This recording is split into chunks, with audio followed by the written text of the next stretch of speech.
पहाड़ों की पीठ पर सांप की तरह लहराती, धुंध में खोती, रेगिस्तान के नीचे सोती। कुछ बुर्ज ऐसे जिनसे उठने वाला धुआं कभी भेजा ही नहीं गया। कुछ दरवाजे ऐसे जो बिना दस्तक के खुल गए। और कुछ किताबें कहती हैं इस दीवार का रास्ता किसी अदृश्य ड्रैगन ने दिखाया था। एक ऐसी दीवार जिसे बनाने में चली गई 10 लाख लोगों की जान। इस दीवार का निर्माण पूरा करने में लग गए थे 2000 साल और कई साम्राज्य हो गए थे पूरी तरह से कंगाल। हम बात कर रहे हैं दुनिया के 7 अजूबों में से एक, the great wall of China की। दुनिया का सबसे बड़ा मैन मेड स्ट्रक्चर, जिसे बनाने में सिर्फ पत्थर और मिट्टी नहीं बल्कि लाखों लोगों की जिंदगियां लगी थी। जो दुनिया के सबसे लंबा दीवार है। आखिर क्यों कहते हैं इसे दुनिया का सबसे बड़ा कब्रिस्तान? क्यों और कैसे बनाई गई थी चीन की ये महान दीवार? इसके बावजूद भी ये दीवार फेलियर क्यों साबित हुई? अभी आप देखेंगे ग्रेट वॉल ऑफ चाइना की हिस्ट्री सिर्फ 15 मिनटों में। ऐसे ही वीडियो देखने के लिए चैनल को लाइक और सब्सक्राइब करना मत भूलना, ताकि ऐसे मजेदार फैक्ट्स मिलते रहे।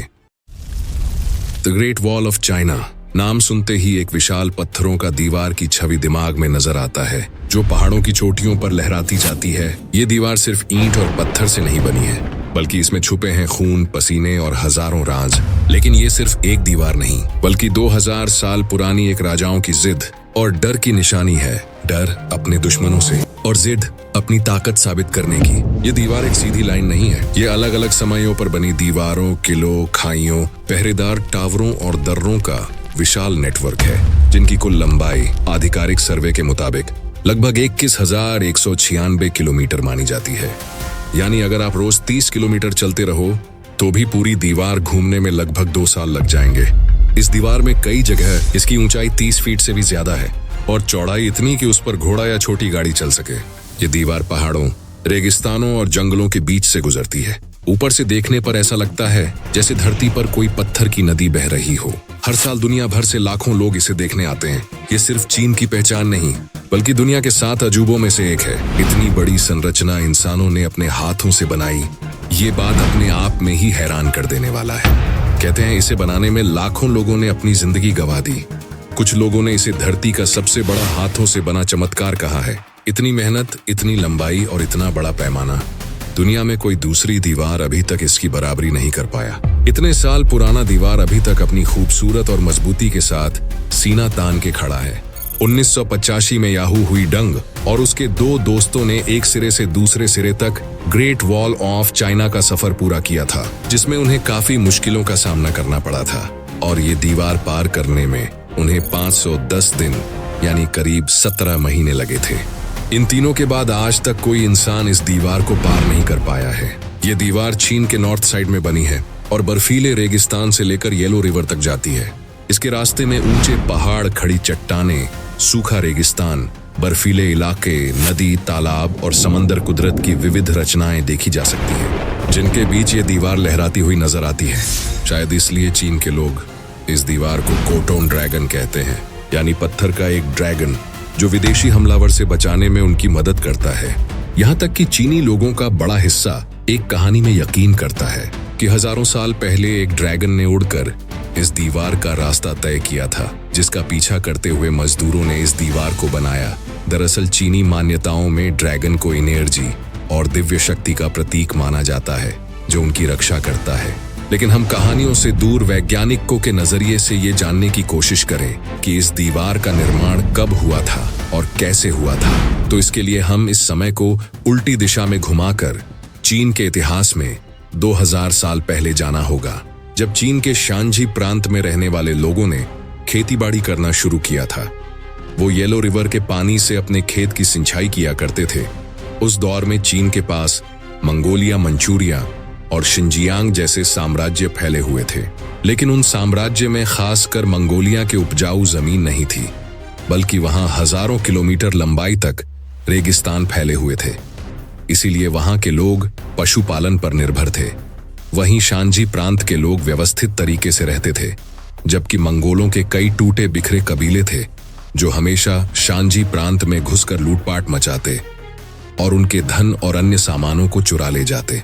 इस समस्या से बचने के लिए चीन के लोगों ने अपना एक राजा चुना और सीमा तय की और उसकी चारों ओर ऊंची ऊंची दीवार बनाने का निर्णय लिया। उस दौर के किनशी हुआंग चीन का पहला शासक बना और 233 ईसा पूर्व में उसने चीन की महान दीवार बनाने का काम शुरू कराया। लेकिन इतनी लंबी दीवार बनाना किसी एक साम्राज्य के लिए मुमकिन नहीं था, बल्कि उनके बाद कई साम्राज्य ने इस दीवार को बनाने में अपना सहयोग दिया था और इस दीवार को पूरी तरह से बनाने में 2000 साल लग गए थे।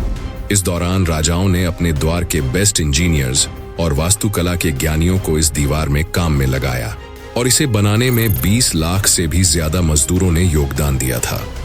चीन की ग्रेट वॉल बनाने के लिए सभी चीनी साम्राज्य बड़ी संख्या में आम लोगों की भर्ती करते थे। साथ ही इनमें कैदियों का भी इस्तेमाल किया जाता था। उन्हें सजा के तौर पर 4 सालों तक दीवार बनाने के लिए भेज दिया जाता था। पहाड़ों पर जहां पत्थर सहज थे, वहीं के पत्थर काट कर लगाए गए।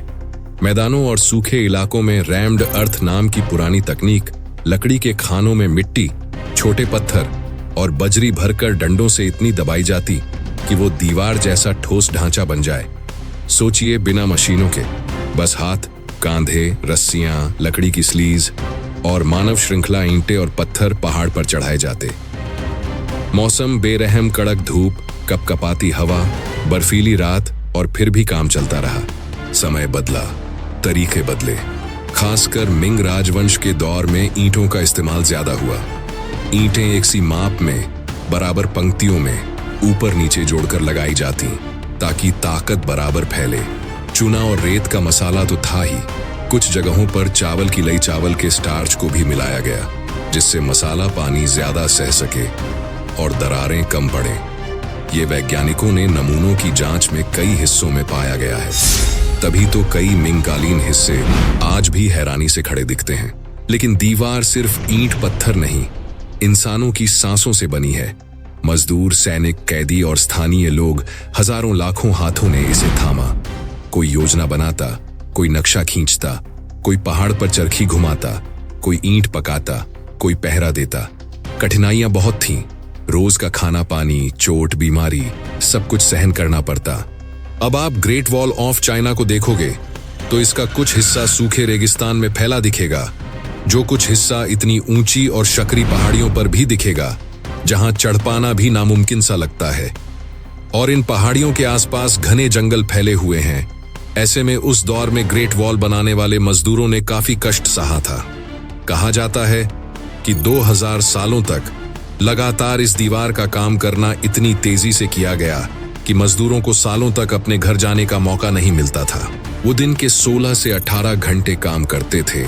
इसके बावजूद उन्हें पेट भरने जितना खाना तक नसीब नहीं होता था, बल्कि चीन के क्रूर शासक उन पर काफी जुल्म ढाते थे।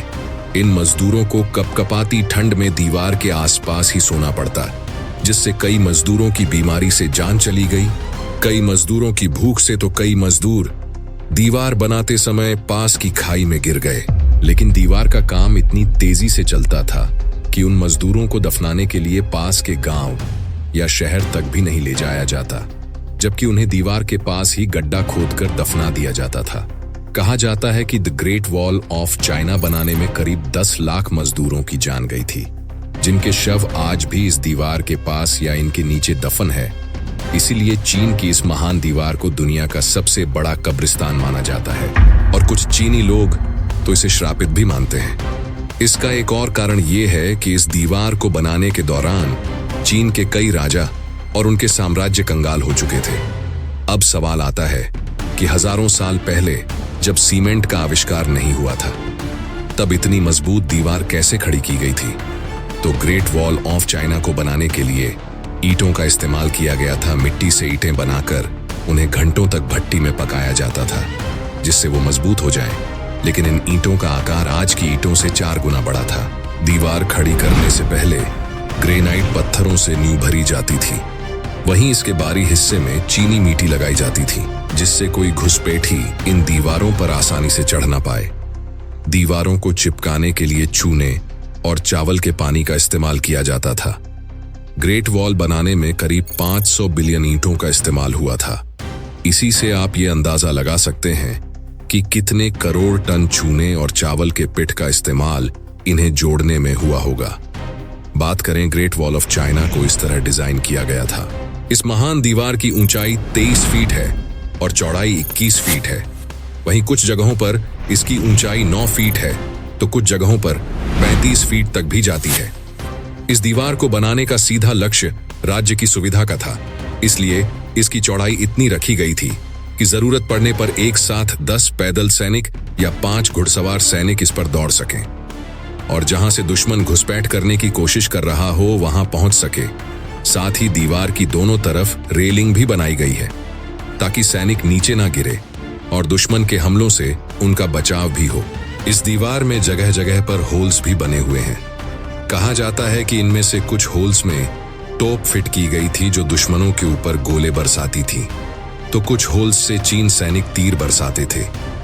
ग्रेट वॉल में हर 100 मीटर पर एक ऊंचा वॉच टावर भी बनाया गया है, जिनके ऊपर हमेशा एक सैनिक तैनात रहता था जो राज्य के उस तरफ की हलचल को मॉनिटर करते थे। और अगर दिन के समय दुश्मन का खतरा महसूस हुआ तो वो झंडा फहराते थे या घंटी बजाते थे, जबकि रात के समय आग जलाकर बाकी सैनिकों को उसकी खबर देते थे। इन वॉच टावर्स के नीचे कमरे भी बने हुए हैं जिनमें 25 सैनिक रह सकते थे, खाना खाते थे और आराम करते थे। चीन की इस दीवार में ऐसे करीब 25,000 वॉच टावर्स हैं जिनमें करीब 6 लाख सैनिक रहते थे। यहाँ एक और खास बात यह है कि ग्रेट वॉल में कई गुप्त सुरंगें भी बनी हुई हैं, जिन्हें लेकर कहा जाता है कि इनका इस्तेमाल चीनी सैनिक एक जगह से दूसरी जगह जाने के लिए किया करता था और इनका रास्ता भी सिर्फ उन्हें ही पता है। हालांकि चीन सरकार ने कई सुरंगों को खोजा था, लेकिन आज भी यहाँ 1000 सुरंगें ऐसी हैं जिनकी एंट्री और एग्जिट के बारे में कोई नहीं जानता। ये सुरंगें अपने अंदर कई तरह के रहस्य छुपा कर रखे हुए हैं। अब चलिए इतिहास के उस मोड़ पर चलते हैं जब ग्रेट वॉल ने चीन की किस्मत तय की। 1449 में एक बड़ी घटना हुई।